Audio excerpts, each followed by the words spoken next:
Hello, I'm in a 2008 F-150 Ford SuperCrew cab, and today I'm going to show you how to open the hood. So first you'll go in the driver's side here and then look down, and you should see a lever here that you can pull, and that's your release. So it releases the safety on your hood.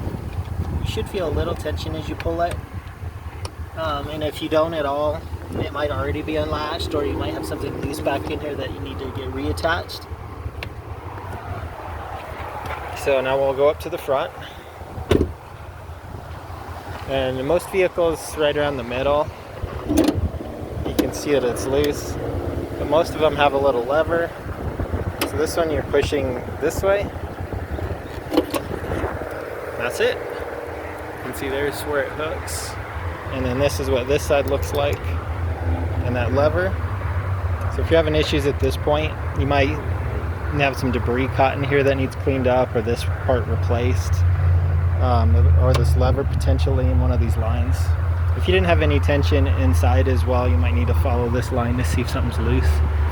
But otherwise, hope this is helpful. Hope you have a good day.